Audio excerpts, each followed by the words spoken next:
मुख्यमंत्री श्रीमती रेखा गुप्ता जी।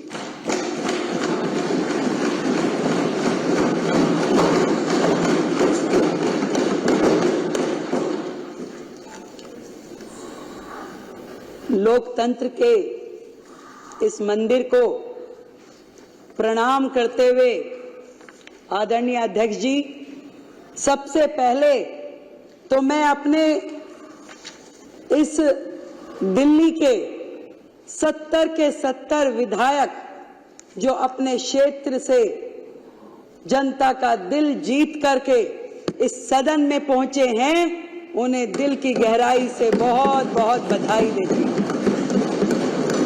बहुत शुभकामनाएं देती हूं कि दिल्ली की जनता ने जो उनको जिम्मेवारी सौंपी है, मिल करके उस काम को करना है। और ढेरों साधुवाद देना चाहूंगी भारत जैसे विश्व के सबसे बड़े लोकतंत्र का नेतृत्व करने वाले आदरणीय प्रधानमंत्री श्रीमान नरेंद्र मोदी जी को, जिन्होंने दिल्ली को एक ऐसे कुप्रशासन से, ऐसी आपदा से मुक्त कराया जिसके कारण से दिल्ली वासी 10 साल से अधिक समय से जो दर्द झेल रहे थे, जो तकलीफ पा रहे थे, आदरणीय प्रधानमंत्री मोदी जी के नेतृत्व में उस आपदा से दिल्ली मुक्त हो पाई। प्रचंड जीत भारतीय जनता पार्टी को मिली। दिल्ली ने भर भर के आशीर्वाद दिया और मैं भी आज इस सदन में दिल्ली की जनता को इस सदन के माध्यम से ये बताना चाहती हूं कि जो जो संकल्प पत्र में वायदे दिल्ली की जनता के साथ किए गए हैं, जब तक वो पूरे नहीं होंगे, मैं और मेरी पूरी टीम चैन की सांस नहीं लेंगे। दृढ़ संकल्प है, पूरी समर्पण के साथ, एक निष्ठा के साथ, उत्साह के साथ दिल्ली में काम करना है। वो लोग जो पहले इस सदन का उपयोग केवल और केवल माननीय उपराज्यपाल जी को, माननीय प्रधानमंत्री जी को आपत्तिजनक, अपमानजनक, अभद्र शब्दों का इस्तेमाल करते हुए इस सदन का उपयोग करते थे, आज इस सदन का उपयोग दिल्ली की जनता की भलाई के लिए, योजनाएं बनाने के लिए, उनके क्रियान्वयन के लिए और दिल्ली को विकसित दिल्ली बनाने के लिए इसका उपयोग होने वाला है। माननीय अध्यक्ष जी, आज आपके माध्यम से मैं ये कहना चाहती हूँ, 20 तारीख को जब शपथ ग्रहण हुआ, उसी दिन एक एक पल का उपयोग करते हुए हमने कोई विजय उत्सव मनाने के लिए नहीं निकल पड़े। हम आए सचिवालय में, हमारी पूरी टीम ने अपना ऑफिस का कार्यभार संभाला। हमने पहली कैबिनेट की मीटिंग पहले दिन, शपथ वाले दिन ही करी और जिसके कारण से पिछली सरकार के कारण से लंबित आयुष्मान योजना को हमने पहली कैबिनेट मीटिंग में पास किया। हम घर नहीं गए कि मिठाई खानी है, खिलानी है, ढोल बजाने हैं। हम लोग उस दिन पूरा दिन अलग अलग विभागों की मीटिंगों में लगे रहे।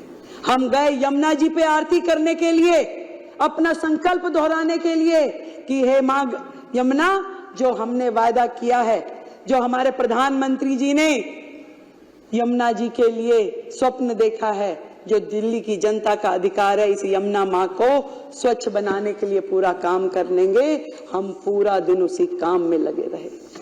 आज 8 दिन और 9वां दिन आज माने तो एक एक दिन मैं और मेरे मंत्री और मेरे विधायकगण अपने क्षेत्र की जनता के साथ मिल करके दिल्ली को कैसे सुधारना है, क्या क्या काम होने हैं, केवल जनता के बीच में जा करके वो काम कर रहे हैं। इससे पहले ये लवली जी ने सदन में एक बात कही थी, वो बिल्कुल सही बात है कि पहले जनता को अपेक्षाएं शायद बड़े बड़े प्रोजेक्ट की होती थी कि भाई कम्युनिटी हॉल बना दीजिए, कॉलेज बना दीजिए, स्कूल बना दीजिए, पर 10 सालों में जनता इस लेवल पे आके खड़ी हो गई कि वो कहती कि मेरा सीवर साफ करा दो, मेरी नाली बनवा दो, मेरे गड्ढे भरवा दो। इस कदर दिल्ली की जनता को परेशान करके वर्षों पीछे धकेलने वाली सरकारें आज यहाँ पर नहीं है। आज विपक्ष सामने बैठा होता तो शायद बात करने में कुछ मजा आता, उनके सामने कहने में, उनकी बातें बताने में। दूसरे ही दिन जब शपथ ग्रहण था तो आतिशी जी मेरे कमरे पे आ गई सब विधायकों को लेकर के, और मैंने तो देखा वो तो पहले दिन से ही इसी कार्य में लग गई थी कि क्या किया जाए, कैसे पब्लिसिटी पाई जाए, कैसे मीडिया में आया जाए। बैनर बना लिए गए कि 2,500 रुपए कब दोगे। मैंने उनको साथ सम्मान अपने कमरे में बुलाया, बिठाया, पूछा कि बताइए भाई क्या कह रही हैं आप। उन्होंने कहा जी 2,500 रुपए कब दोगे। मैं कहा बड़ी अच्छी बात है, आपको बड़ी चिंता है कि 2,500 रुपए कब मिलेंगे। मैं कहा आतिशी जी आप जिस 2,500 की बात कर रही हैं आप चिंता ना करें, ये जिम्मेवारी हमारी है। जनता को जो प्रण किया है, जनता के लिए जो वादे किए हैं वो काम हम करेंगे। पर इस बात पे जरूर मुझे हंसी आती है कि 10 साल का कार्यकाल, 3-3 बार की सरकार बनने के बाद सैकड़ों वादे किए, एक भी पूरा नहीं किया। और उसके बाद उनकी इतनी हिम्मत हो जाती है कि हमसे आके पूछते हैं कि ये कब होगा। तो पंजाब में नहीं दिया, दिल्ली में जो जो कहा नहीं दिया, वो काम कुछ किया नहीं, और हमसे आके पूछते हैं कि बताइए कब देंगे। तो मैंने भी मन में किसी शेर की कही, किसी शायर की कही हुई 2 लाइनें मुझे ध्यान आई कि बागवान ने भी न जाने कैसे कैसे शौक पाल रखे हैं। 10 साल का राज किया भाई, एक बार जीते तो 67 सीटें आ गई, दूसरी बार फिर 62 आ गई, फिर तीसरी बार फिर मौका मिल गया। तो दिल्ली की जनता के शौक निराले थे, क्या उम्मीदें थी उनको उनसे कि बागवान ने भी न जाने कैसे कैसे शौक पाल रखे हैं, फूलों के गमलों में कांटे संभाल रखे हैं। और इस सियासत में तो चित भी इनकी, पट भी इनकी, हमने क्या बेवजह सिक्के उछाल रखे हैं। मतलब जब ये सरकार में थे तो भी यही धरने पे बैठते थे, और आज जब ये विपक्ष में हैं तो हमसे सवाल पूछते हैं कि कब करेंगे। भैया ये सरकार में थे तब भी जल मंत्री होने के बावजूद आतिशी जी धरने पे बैठ जाती थी काम करने की बजाय। माननीय मुख्यमंत्री जी जो उस समय होते थे वो तो 26 जनवरी वाले दिन जाके धरने पे बैठ गए। तो इन तो धरना पार्टी है। इन्होंने अपने कार्यकाल में केवल प्रेस कॉन्फ्रेंस, केवल बाइट देना, केवल इंस्टाग्राम ट्विटर पे पोस्टर डालना और मनगढ़ंत कहानियां बनाना, इसके अलावा किया क्या है। इनके विचार, इनकी सोच जिस कदर स्पीड में चलती है उसको तो कोई फॉलो नहीं कर सकता भाई। वो तो यमुना जी में जहर डाल देंगे, इस जन्म में तो जिता नहीं सकते, हरा नहीं सकते, ऐसी ऐसी बात करने वाले, घमंड से भरे हुए, अहंकार से भरे हुए। घमंड और अहंकार तो रावण का भी नहीं चला, तो ये क्या चीज थे। जनता ने एक बार में दिखा दिया कि जनता जब चाहती है तो सर पे भी बिठाती है, और जनता के दिल में से उतर जाओ तो वो सड़क पे भी ला देती है। तो धरने की पार्टी फिर से धरने पे जा बैठी। मैं तो कहती हूँ ये जनता का काम है, जनता ने जो किया है वो उनको समझना पड़ेगा। चैलेंजेस बहुत हैं, बहुत सारी कठिनाइयां हैं, और मैं तो इतना समझ पाई कि जो आतिशी जी बार बार कह रही थी कि कब देंगे कब देंगे, क्योंकि उन्हें पता है कि वो जो सिस्टम छोड़ के गई हैं, जो खजाने खाली करके गई है, वो भी ये सोचती है देंगे कैसे, जरा पूछे तो सही कब देंगे। परंतु मैं पूरे विपक्ष को ये बताना चाहती हूं कि आज आप जिस भी परिस्थिति में दिल्ली को छोड़ के गए हैं, दिल्ली के लिए जो काम हमें करने हैं, दिल्ली को, नरेंद्र मोदी जी का जो स्वप्न है, जो विजन है दिल्ली के लिए, विकसित दिल्ली का, उसको पूरा करने के लिए हमें जो भी करना पड़ेगा इस दिल्ली के लिए हम करेंगे। दृढ़ता के साथ, संकल्प के साथ, मेहनत के साथ, ईमानदारी के साथ हर एक काम को किया जाएगा। आप लोगों के जैसे नहीं, क्योंकि आपको वादे तो करने आते हैं, निभाने नहीं आते थे। आपको दिल्ली की जनता का दर्द का प्रचार करना तो आता था, परंतु उसके लिए काम करना नहीं आता था। आज हम दिल्ली की जनता का जो दिल का दर्द है उसका एहसास भी हमें है और उसका उपचार भी हम करेंगे, ये मैं आज आपको बताना चाहता हूं। जो चीजें, जो काम मैंने देखा अपने पूरे कार्यकाल में, पिछली सरकार ने अपनी बुद्धि का इस्तेमाल केवल जनता को बेवकूफ बनाने के लिए किया। बेवकूफ बनाती रही, कहती रही, वर्गलाती रही, और जब जब काम नहीं हुआ तो गलियाती रही।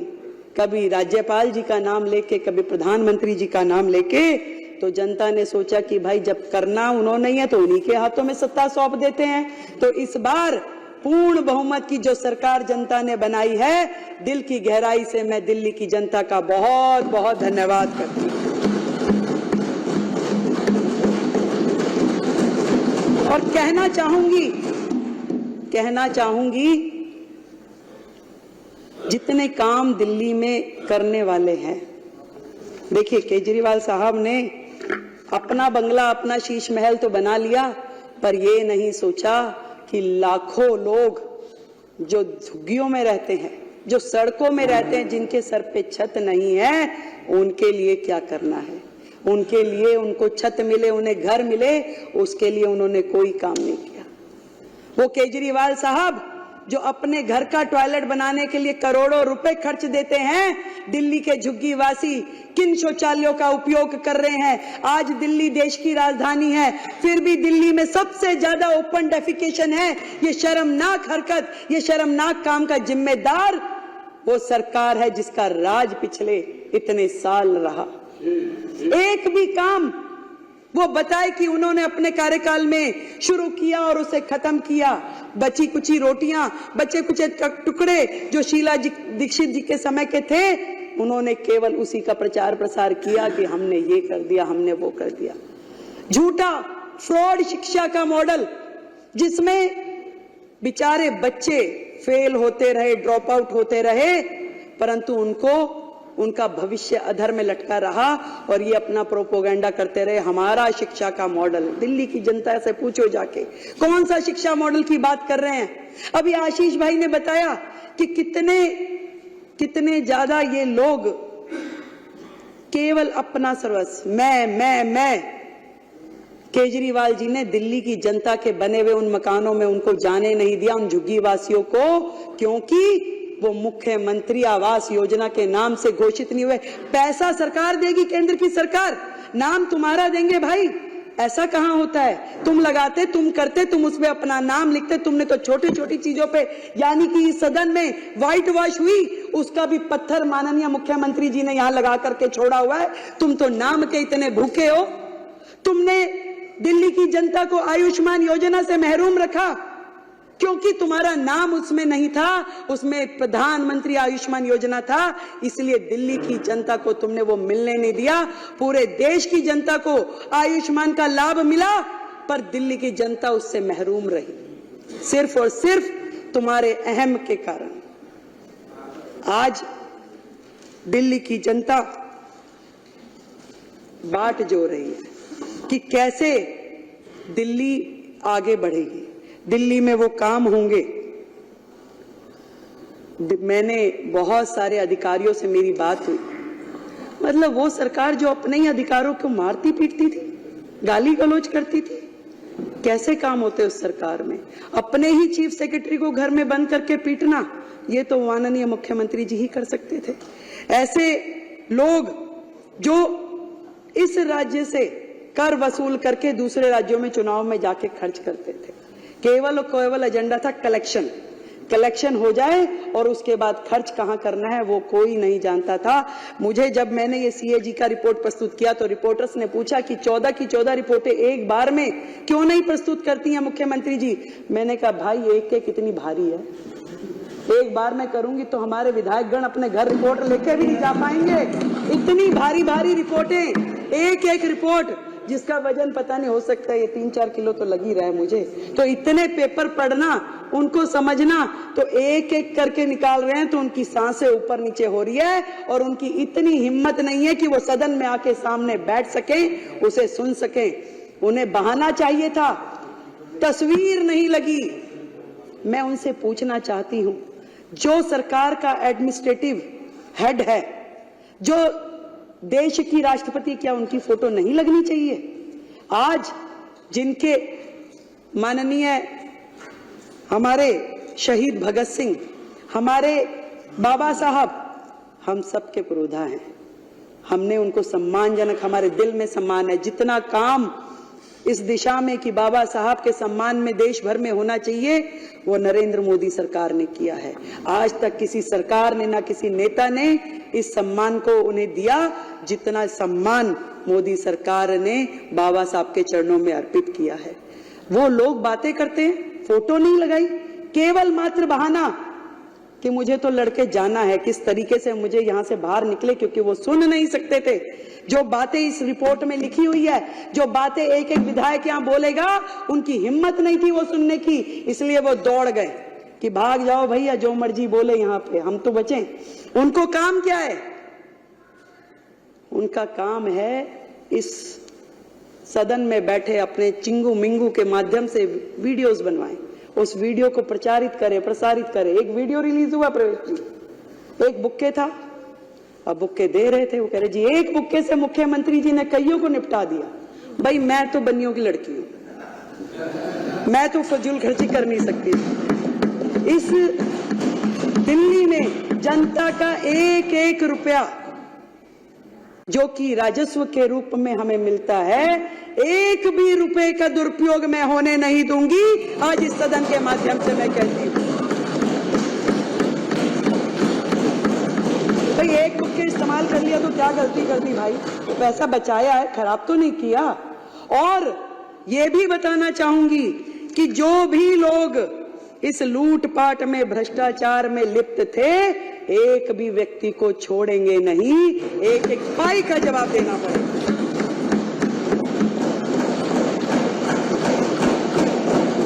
चुनाव के दौरान बहुत सारे पोस्टर लगे, स्टिकर लगे, भाई हो तो ऐसा, भाई हो तो ऐसा, डैश डैश डैश। ऐसा भाई जिसने दिल्ली की बहनों के परिवार बर्बाद कर दिए, घर बर्बाद कर दिए, एक के साथ एक फ्री देने वाला तो सर एक ही मुख्यमंत्री है पूरे के पूरे देश में। एक ही मुख्यमंत्री, एक के साथ एक फ्री। दारू, कैसे घर बर्बाद हुए, कैसे बहनें खून के आंसू रोई, ये केजरीवाल साहब जो उन्होंने किया वो इतिहास में लिखा गया।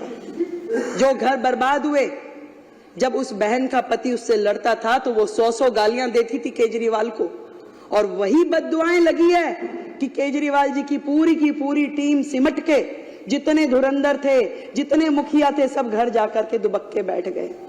दिल्ली की जनता, दिल्ली की बहनें, उनकी बद्दुआएं उन्हें लगी। जो नीतियां रीतियां उन्होंने अपनाई, जो भविष्य खतरे में डाला, दिल्ली को बर्बाद करने की दिशा में उन्होंने कुछ छोड़ा नहीं। उन्होंने डेवलपमेंट के नाम पे जहां जहां जो जो करना चाहिए था कुछ भी नहीं किया। केंद्र सरकार से करोड़ों करोड़ रुपए आते रहे और उनको बर्बाद करने के लिए उन्होंने सारे काम किए। यमुना की सफाई के लिए करोड़ों रुपए आए, कुछ काम नहीं किया। दिल्ली में G20 के समय में जितने काम हुए उसमें दिल्ली सरकार का जो शेयर देना था दिल्ली सरकार ने नहीं दिया। मेट्रो के एक्सटेंशन में जो पैसे दिल्ली सरकार ने देने थे दिल्ली सरकार ने नहीं दिए। एक भी काम दिल्ली सरकार ने जो उनका बनता था वो किया नहीं। जब भी जरूरत पड़ी केंद्र सरकार ने ही खड़े होकर के दिल्ली को संभाला। कोविड के समय में भी ना तो केजरीवाल घर से बाहर निकले, ना ही उनके जितने विधायक थे घर से बाहर निकले। एक भी विधायक ने समेत उनके मंत्रिमंडल के किसी दिल्ली की जनता की कोई मदद नहीं करी अध्यक्ष जी। तब भी दिल्ली को संभालने वाले आदरणीय प्रधानमंत्री जी थे और गृह मंत्री अमित शाह जी थे जिन्होंने दिल्ली को संभाला और दिल्ली के प्राण बचाए। कैसे भूल जाएगी दिल्ली की जनता, कैसे भूल जाएगी। आज भी मैं तो यही कहना चाहूंगी कि मिशन मोड पे काम करना पड़ेगा। एक दूसरे पे दोषारोपण की जो प्रथाएं चलती थी हमें उससे मतलब नहीं है। मीडिया वाले मेरे को रास्ते चलते बाइट के लिए बोलते, मैं मना कर देती हूँ। मैं क्या, कुछ करने तो दो, पहले काम करूंगी, उसके बाद बोलूंगी। और कोई बहाना नहीं, कोई किसी के ऊपर दोषारोपण नहीं, कोई मर्यादित व्यवहार नहीं, केवल और केवल काम। और उस काम के करते हुए दिल्ली में जो भी दिल्ली जिसकी अधिकारी है, वो सारे के सारे अधिकार उनको देने हैं।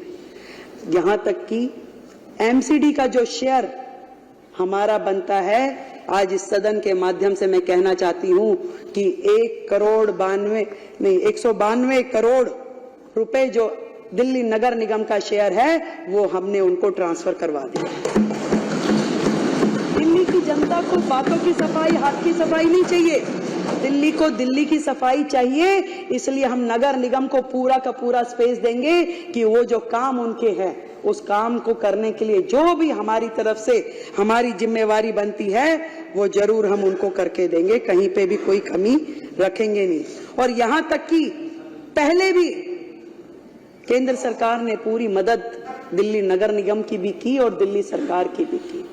ये तो इनके मन में, इनकी नीयत और नीति दोनों ही भ्रष्ट थी। जब यमुना की सफाई केजरीवाल जी ने नहीं करी, बार बार वादा करने के बाद भी, तो माननीय एनजीटी ने एक समिति बनाई, उसके अध्यक्ष के रूप में एलजी साहब को मनोनीत किया और ये कहा कि यमुना की सफाई करवाएं। तो केजरीवाल साहब को डर लग गया, उन्हें लगा कि अरे ये काम हो जाएगा और मैं तो रह जाऊंगा कि दिल्ली की जनता कहेगी देखिए वायदा आपने किया था, काम एलजी साहब कर रहे हैं। तुरंत उन्होंने स्टे ले लिया, सुप्रीम कोर्ट चले गए। पहली सरकार होगी जो अपने राज्य में काम होने के खिलाफ जाकर के स्टे ले ले, और उन्होंने यमुना की सफाई होने नहीं दी। यही सेम काम उन्होंने, जब कूड़े के पहाड़ हटने चाहिए और वो कुछ नहीं कर पा रहे थे, तो एनजीटी ने समिति बना करके एलजी महोदय को अध्यक्ष बनाया, कहा कि ये पहाड़ हटने चाहिए, ये काम होना चाहिए। और हमारी केंद्र की सरकार ने, हमारे नितिन गडकरी जी ने NHAI के माध्यम से जितना भी यहाँ पे वेस्ट था, उसको ले जा के सड़कों, जो नई सड़कें बन रही थी, उसमें उसको यूज किया और बहुत बड़ा एरिया खाली होता गया, चलता गया, परंतु उनको ये भी सुहाया नहीं। और केजरीवाल साहब ने वहां पर भी कोर्ट में जाके स्टे ले लिया कि ये काम भी दिल्ली में होना नहीं चाहिए। कितने शर्म की बात है कि दिल्ली का विकास उनकी प्रायोरिटीज में था ही नहीं। वो एक रिमोट से कई सरकारें चलाना चाहते थे, कभी पंजाब की, कभी दिल्ली की, और कभी अन्य राज्यों में जाकर के गोवा भी मैं ही चलाऊंगा, यूपी भी मैं ही देखूंगा, हरियाणा भी मैं ही करूंगा। ऐसा महत्वाकांक्षी व्यक्ति दिल्ली के भाग्य में लिखा था, अच्छा हुआ छूट गया। आदरणीय प्रधानमंत्री जी ने जिस प्रकार से national mission for clean Ganga को करते हुए पूरी गंगा को साफ किया, और इस बार कुंभ के इस महाकुंभ में 60 करोड़ से अधिक लोगों ने स्नान किया। कितनी बड़ी बात है, जब गंगा जी साफ हो सकती है, करोड़ों लोग उसमें स्नान कर सकते हैं, उसका आचमन कर सकते हैं। यमुना जी यदि साफ नहीं हो पाई तो केवल और केवल इस सरकार के कारण, इनकी नीतियों के कारण, इनकी बेईमानी के कारण। और यमुना जी साफ होगी।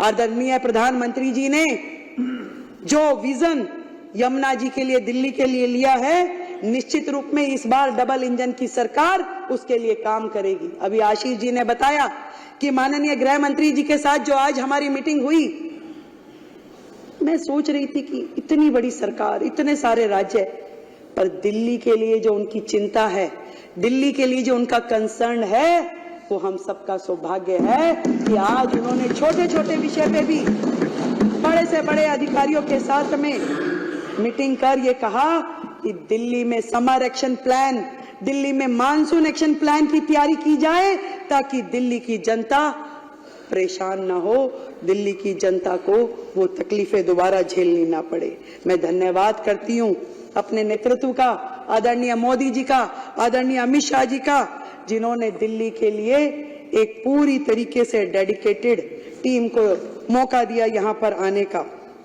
मैं वो सारी चीजें जो दिल्ली के लिए सोची गई हैं, दिल्ली के लिए जो करनी है, एक बार फिर से अपनी बात को दोहराती हूं कि दिल्ली की मुख्यमंत्री के रूप में इस सदन में फिर से एक बार ये संकल्प लेती हूं कि मैं और मेरी सरकार का हर मंत्री, हर विधायक, अधिकारी, कर्मचारी जनता के लिए सदैव उपलब्ध रहेंगे और सेवक के रूप में कार्य करते रहेंगे।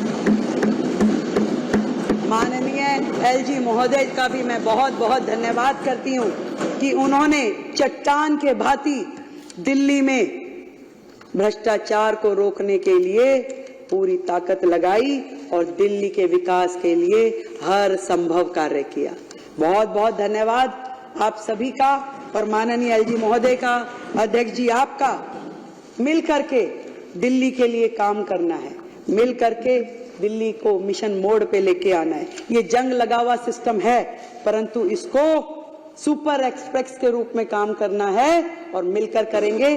जय हिंद, जय भारती।